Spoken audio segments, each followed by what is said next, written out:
Señoras y señores, ¿qué tal están? Esta semana este Parlamento está de celebración. Se cumplen 4 años desde que el edificio fuera inaugurado por los Reyes de España. Haremos un recorrido en el tiempo para ver en imágenes todo lo que ha sucedido en estos casi 1500 días de vida. Pero además hoy queremos contarles los temas que los grupos llevarán para su debate en el próximo pleno. Bienvenidos un día más a nuestras Cortes.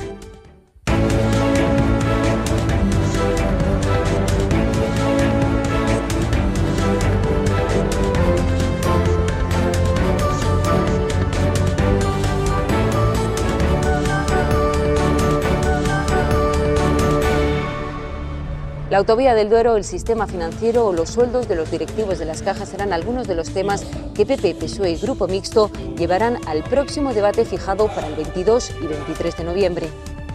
Lleva apenas una semana en el cargo, pero ya tiene claro cuáles serán los objetivos en los que trabajará los próximos años. Antonio Calonge nos habla en nuestra entrevista de hoy de la vertiente más social de la Fundación Villalar. Bach es su compositor favorito. La procuradora popular María Ángeles Porres nos hablará hoy de su pasión, la música, y de toda una vida dedicada a la enseñanza y la cultura. Los próximos días 22 y 23 de noviembre los grupos con representación en esta Cámara volverán a verse las caras en un nuevo pleno. La Junta de Portavoces ha aprobado el orden del día de una sesión en la que se hablará de la autovía del Duero, el campo o la situación financiera. Será el primer pleno tras las elecciones y al nuevo gobierno que resulte elegido en las urnas irá dirigida una de las proposiciones no de ley que presentará el Partido Popular. Que defina un calendario cierto de ejecución de la autovía del Duero. También habrá peticiones a la Junta. Los populares quieren que el Ejecutivo Regional promueva un proyecto de ley agraria, aunque no exige plazos, sí pide que se realice con el mayor consenso. Lo que nos preocupa es que sea una ley que favorezca el acuerdo y el consenso y que favorezca la eficiencia y la productividad de las explotaciones agrarias. El sector financiero estará muy presente en esta sesión plenaria. Los socialistas impulsarán una propuesta para dar mayor transparencia a los sueldos que perciben los directivos de las cajas. Hemos tenido noticias de algunos abusos que son pues ciertamente insoportables. Queremos que eso se haga transparente. El Partido Socialista ha tenido 8 años para regular esto y no parece de recibo que solo 2 días después de las elecciones intente decir que lo haga el próximo gobierno de España. Por su parte, el Grupo Mixto llevará al hemiciclo su primera interpelación que versará sobre las consecuencias de la burbuja inmobiliaria. No tenemos un sistema financiero propio al servicio de la pequeña y mediana empresa y por la situación de forma general del sistema financiero en la comunidad. Los recortes que dicen los socialistas que ha sufrido la enseñanza será otro de los blancos de las críticas de la oposición, en este caso los que afectan a las becas universitarias. Muchos becarios que tenían ya reconocido el derecho, pues que no les llegue la beca. 3 interpelaciones y 5 proposiciones no de ley. Será el grueso del orden del día del próximo pleno del 22 y 23 de noviembre y para el que los grupos ultiman sus iniciativas. Y mientras tanto, el PSOE ha vuelto a hablar de la falta de presupuestos de Castilla y León y con un ejemplo, Andalucía. Para ello se han reunido con la consejera de Hacienda de la Junta Andaluza para demostrar que no hay argumentos que impidan al Ejecutivo de Herrera presentar las cuentas para 2012. Carmen Martínez Aguayo, consejera en el Gobierno de Griñán, ha recalcado que la información dada por el Gobierno a las autonomías es suficiente y fiable y ha recordado que durante la etapa de Aznar tampoco se conocían las entregas a cuenta durante el periodo de elaboración de los presupuestos. La reunión del patronato no será hasta diciembre, pero en ella el nuevo director de la Fundación Villalar quiere presentar un plan estratégico para los próximos 4 años. De ello y de la necesidad de avanzar aún más en el sentimiento de comunidad hablará hoy con nuestra compañera Carolina Becoechea.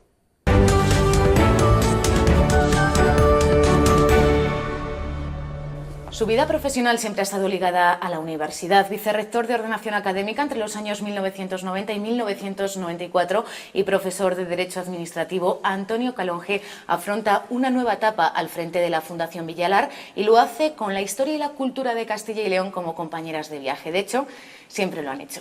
Antonio Calonge, buenas tardes. Hola, buenas tardes. Universidad Fundación Villalar, ¿qué nexo común tienen? Fundamentalmente el mundo de la cultura. El mundo de la historia, el mundo de la ciencia, el mundo de la técnica, en general el mundo de la intelectualidad y el mundo del desarrollo de la comunidad. Yo creo que somos 2 instituciones que servimos a nuestra comunidad y servimos a los ciudadanos para su desarrollo y su bienestar. ¿Qué puede aportar de su experiencia en el ámbito académico en la Fundación Villalar? Pues creo que la experiencia que puedo aportar es el modo de hacer que tenemos en la universidad, la rigurosidad científica, la seriedad en el tratamiento de los temas, el análisis completo y desde todas las perspectivas. Es una metodología universitaria y creo que eso es lo que puedo aportar en la Fundación Villalar Castilla y León. No sé si es pronto preguntarle lo siguiente, ¿qué reto se marca? Acaba de empezar esta andadura como director de la Fundación Villalar. ¿Cómo mira el futuro? ¿Qué reto se marca? El primer reto es inmediato, es a corto plazo, a muy corto plazo, y es precisamente presentar unas líneas estratégicas al patronato que se celebrará a finales de diciembre para señalar, y que el patronato así lo acuerde, si lo considera, una visión de la Fundación de aquí a 4 o 5 años por lo menos. ¿Qué es lo que queremos ser? ¿Hacia dónde queremos caminar? Contar con un marco de juego, con un marco estable que permita andar a esta Fundación por una senda ya marcada. ¿Cree usted que los castellanos y leoneses se sienten parte de Castilla y León y que eso se percibe en la calle, que ese sentimiento ya está consolidado? Yo creo que nos sentimos, lo digo muchas veces e incluso lo he escrito, nos sentimos vaga e inconscientemente castellanos y leoneses. El sentimiento provincial está muy acentuado, está muy acendrado, pero debajo de ese sentimiento está el sentimiento de pertenencia a una comunidad autónoma, el sentimiento de pertenencia a una región que tiene una historia y una cultura propias. Hay que trabajar más en ese campo. Hay que trabajar más, hay que exponer y plantear y profundizar en unas líneas, porque esto es un proceso que arrancamos incluso antes de la aprobación del Estatuto de Autonomía y que poco a poco se va consolidando, poco a poco se va teniendo ese sentimiento de pertenencia, sin olvidarnos de dónde venimos, pero también de lo que somos y de hacia dónde vamos. No podemos refugiarnos en localismos, en provincialismos. Tenemos este sentimiento de pertenencia a la región, un sentimiento también nacional en un Estado configurado desde hace muchos siglos, y estamos en un mundo globalizado. Hoy lo que pasa en Pekín, inmediatamente lo sabemos todos y a todos nos afecta. Insistiendo un poquito en ese mensaje y teniendo en cuenta las características de Castilla y León, ¿qué se puede hacer para que un burgalés se sienta vinculado con un soriano o un leonés con un zamorano? Sobre todo el trabajo en común, sobre todo la convivencia y el trabajo en común. El ver que los servicios que nos prestan nuestros poderes públicos son servicios comunes, servicios que a todos nos llegan y que nos llegan con eficacia y con eficiencia, como ya ocurre en distintos sectores materiales de la administración. Yo creo que eso es lo que hace o lo que puede hacer ese sentimiento de pertenencia en común. Y tampoco vamos a preocuparnos mucho, ni mucho ni poco, tampoco vamos a preocuparnos de que el leonés se sienta de León, el burgalés de Burgos y el vallisoletano de Valladolid, porque son los elementos territoriales que configuran nuestra comunidad autónoma. Y en un momento en el que se está trabajando para abrir las instituciones más a la sociedad, ¿qué se puede hacer desde la fundación que usted dirige? Pues desde luego la principal línea en ese sentido que ya marcó la presidenta en el patronato que hubo, en el patronato de la nueva etapa y donde se procedió a mi nombramiento, fundamentalmente ahí lo que pretendemos, esa línea que señaló, es abrir una línea social, una línea de cercanía, de proximidad a los ciudadanos, yendo a todos los rincones, a todos los lugares de Castilla y León para presentar nuestro trabajo y sobre todo para que participen en la vida, en las actividades de esta fundación.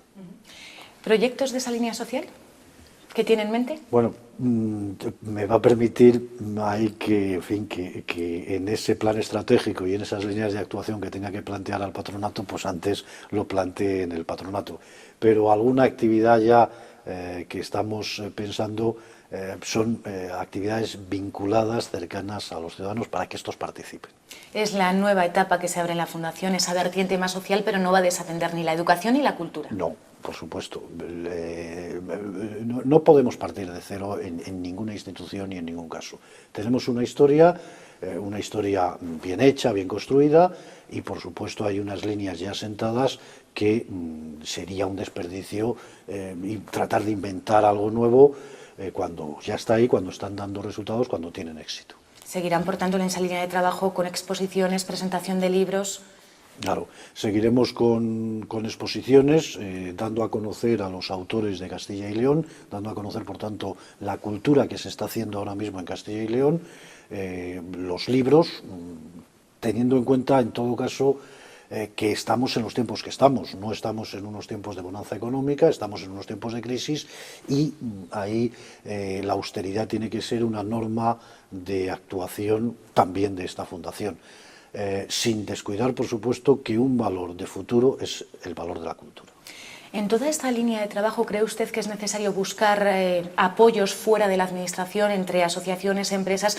Lo decía el otro día uno de los nuevos miembros del patronato, Antonio Herreros, de Izquierda Unida, que esto es importante porque puede conllevar una proyección exterior, o sea, dividendos en forma de proyección exterior. Pues no había oído al patrono Antonio Herreros, pero me agrada coincidir con él porque otra línea también efectivamente es la proyección exterior de la Fundación. Y lo que desde esta fundación se va a buscar en estos tiempos, insisto, de crisis, son alianzas, asociaciones, acuerdos con otras fundaciones, con otras instituciones, con particulares, sobre todo con aquellos que estamos en una misma línea trabajando en común. Bueno, pues vamos a hacerlo juntos. Ya estamos en marcha con un proyecto con la Fundación Arcil, con la Fundación para la Enseñanza de las Artes de Castilla y León. Pues ya estamos trabajando en un proyecto conjunto que tendrá su presentación en breve. Bueno, pues tenemos que contar con esas sinergias y aprovecharnos de ellas. ¿Para ese proyecto, en qué línea? Bueno, es un proyecto, aprovechando un encuentro, concretamente aprovechando un encuentro de la joven banda sinfónica de Castilla y León. La Fundación Villalar se va a sumar a ese encuentro, va a participar en ese encuentro y va a colaborar en los conciertos que se van a impartir en distintas localidades de Castilla y León, y además con un carácter solidario. Van a ser en fechas cercanas a la Navidad, y queremos dar un carácter solidario a estos conciertos, con lo que, bueno, pues la idea es unir estas dos voluntades de las fundaciones y buscar un proyecto al que poder allegar nuestros esfuerzos y los recursos que vamos a obtener de estos conciertos. Quizá el momento clave, por decirlo de alguna manera, de la Fundación Villalar es el día 23 de abril, la fiesta. El éxito es palpable, acuden de media cada año unas 20.000 personas y desde hace además algunos años han integrado todas las fuerzas políticas. ¿Cómo puede reinventarse la fiesta de Villalar? Yo creo que la fiesta de Villalar tiene que ser lo que somos a diario, en un ambiente festivo, pero lo que somos a diario, y ahí, por tanto, expresar todas las facetas de nuestra cotidianidad. No se trata de reinventar nada, sino de sumar, de aportar. Bueno, pues en ese sentido, lo que desde la Fundación vamos a pretender es que el Día de Villalar no sea solo un día, sino que el Día de Villalar sea el culmen, quizás la palabra es un poco exagerada, el acto final de una serie de actos previos que va animando a la fiesta de Villalar, al encuentro de los castellanos y leoneses en la campa de Villalar. Estaremos muy pendientes de todo ese trabajo. Antonio Calonge, director de la Fundación Villalar, gracias por estar esta tarde con nosotros. Gracias a vosotros. Buenas tardes. Nosotros seguimos contándoles más cosas aquí, en nuestras Cortes. De nuevo, las Cortes de Castilla y León han mostrado su rechazo a la reforma de la PAC. Ha sido durante la Comisión de Presidencia. Sobre la mesa los 5 reglamentos propuestos por el Parlamento Europeo el pasado mes de octubre. No están de acuerdo con la definición que hace Europa de agricultor activo, ni con que se ligue el 30% de las ayudas a medidas medioambientales, tampoco con la tarifa plana. Repercutiría inmediatamente en mayores desequilibrios territoriales, en un creciente envejecimiento demográfico de nuestra población. PP, PSOE y Grupo Mixto han vuelto a mostrar una posición común contra la reforma de la PAC y así se lo trasladan a Europa. Hay que plasmar de una forma decidida y decisiva esta oposición común a la reforma planteada. No hay que dejar ni una sola ventana abierta, ni un solo resquicio para que alguien pueda pensar en Europa que aquí tenemos dudas sobre lo que se nos quiere poner sobre la mesa. Este frente común se suma al ya suscrito por el Gobierno central y las comunidades autónomas. También unanimidad en esta comisión para apoyar las medidas que llegan desde la Unión Europea para promocionar en el exterior nuestros productos agrícolas. Esta actuación contribuye a la apertura de nuevas salidas comerciales en terceros países y puede tener un efecto multiplicador en relación con iniciativas nacionales o privadas. Apuestan por la productividad de nuestro campo. Desde Europa nos llega también normativa alimentaria, un menú de varios platos para que el consumidor tenga más y mejor información sobre los productos que come.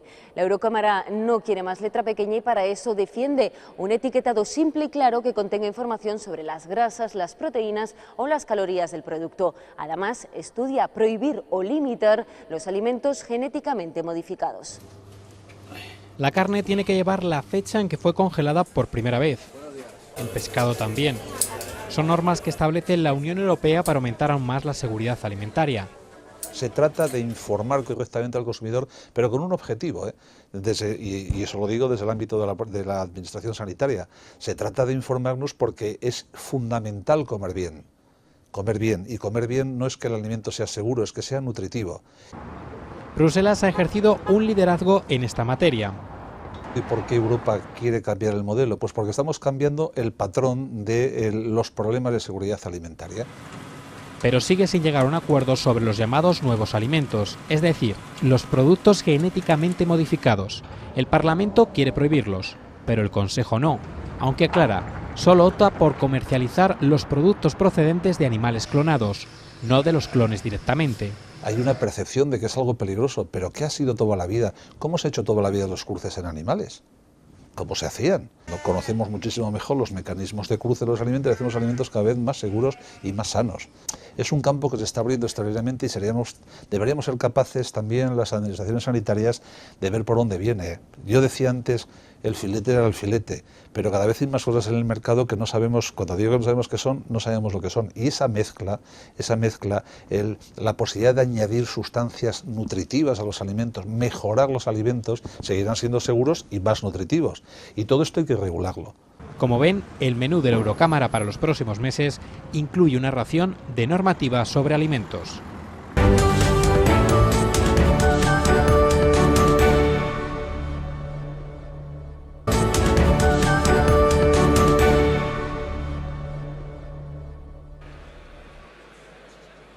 ¿Se acuerdan de aquel día? Castilla y León se vistió de gala para recibir a los Reyes de España.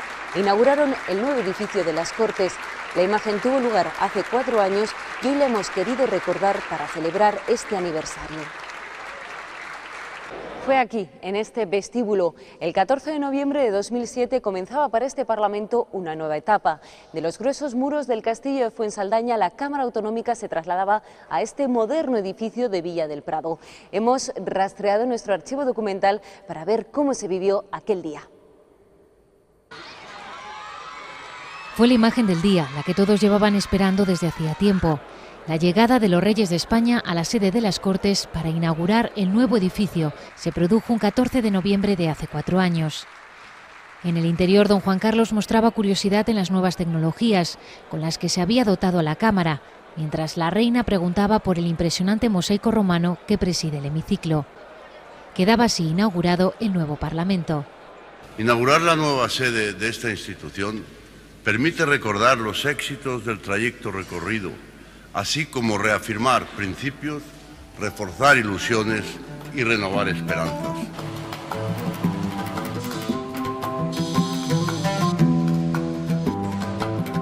El resultado, un edificio moderno, funcional y vanguardista. Una Cámara Autonómica del siglo XXI diseñada por el arquitecto Ramón Fernández Alonso. El imponente diseño, la armónica distribución de espacios y las modernas tecnologías de esta nueva sede de las Cortes de Castilla y León aseguran la adecuación de esta Cámara a la voluntad de participación, al sentir y aspiraciones de los ciudadanos. Pero el proceso para trasladar el antiguo Parlamento comenzó mucho antes, en 2002. Nuestras cámaras presenciaron los trabajos para construir nuestras Cortes. Piedra a piedra el edificio fue cogiendo forma, hasta que las ventanas del castillo de Fuensaldaña se cerraron para abrir otras. En todo este tiempo hemos visto cómo el nuevo hemiciclo se convertía en el centro de nuestra vida política. Debates entre los grupos, Por tanto, voten sí o sí. tomas de posesión de la Junta de Castilla y León. Pero también visitas, las de asociaciones de vecinos, emigrantes o grupos escolares. Nuestros niños han tomado asiento en los escaños. Se han sentido parlamentarios por un día. La comarca de... También lo hemos visto nevado. 4 inviernos han pasado desde entonces y en estos 1460 días de vida hemos visto nuestra Cámara Autonómica amanecer y despertar. Nuestros mejores deseos para que sean muchos más. Ya ha soplado las velas y mientras tanto el Parlamento sigue con su actividad diaria, recibiendo visitas como la de los estudiantes de la Facultad de Derecho de la Universidad de Salamanca. Han recorrido los rincones más representativos de las Cortes y sobre todo se han detenido en el hemiciclo, el centro neurálgico de la vida política. Acompañándoles ha estado la presidenta de las Cortes, María Josefa García Cirac, y con ellos ha recordado su época como profesora en el campus salmantino. También es profesora, aunque de un ámbito bien distinto, el de la música. La popular María Ángeles Porres mira al pasado y recuerda su etapa de maestra en los distintos municipios de la provincia de Valladolid. ¿Quieren conocerla?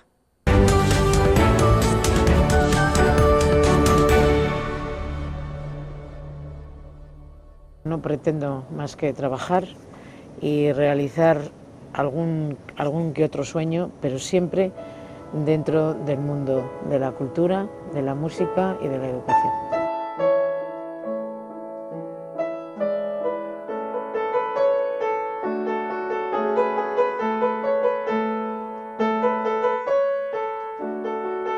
La música me llevaba tanto tiempo como el propio colegio. Yo oía a mi madre decir: "Ay, Dios mío, esta niña", y entonces oía a mi padre: "Lo que tiene que hacer es dejar la música". Porque claro, como me llevaba tanto tiempo, y yo no sé si fue aquello o la gran afición que he tenido, es cuando decidí que nunca dejaría la música. Yo creo que un poco rebelde.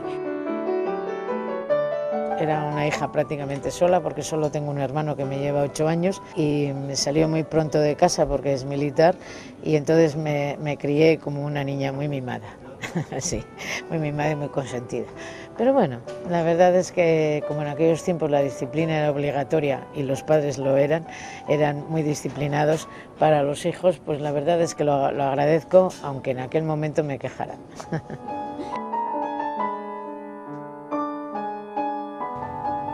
Soy incapaz de trabajar de noche y sí de mañana. Me levanto muy pronto, me siento a preparar el día, ya cuando dan las 8, las 8:30, y empiezo a funcionar fuera de casa. Incluso unos días hago gimnasia, que voy con la ilusión de que el movimiento no me pare, y a partir de la tarde estoy dando clase todos los días.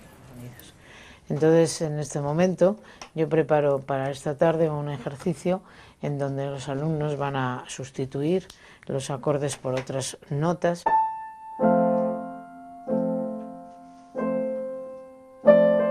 Con 21 años era maestra de pueblo y fui maestra de 3 pueblos de la provincia de Valladolid.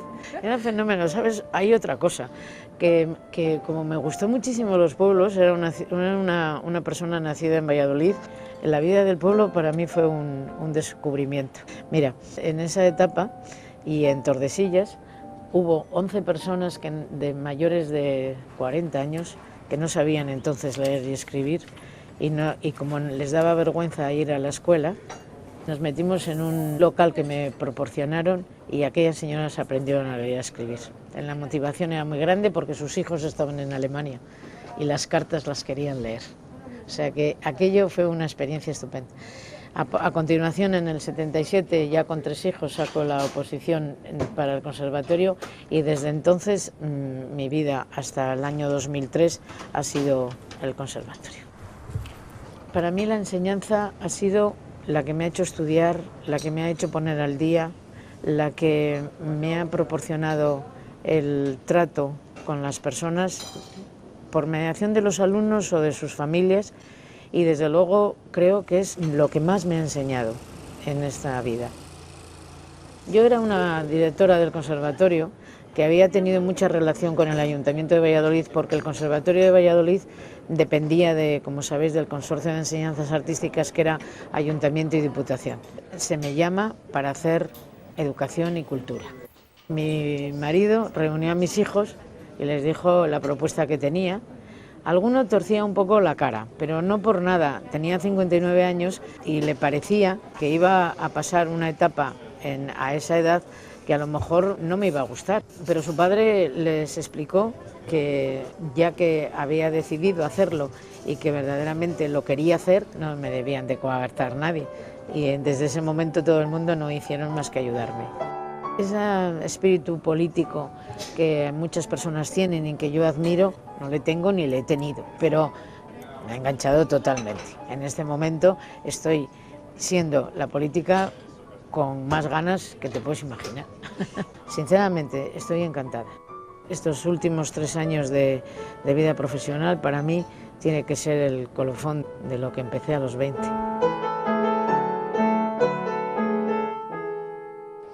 Así nos despedimos por hoy. Ya saben que volvemos en una semana con más noticias y más actualidad de aquí, de nuestras Cortes. Sean felices. Adiós.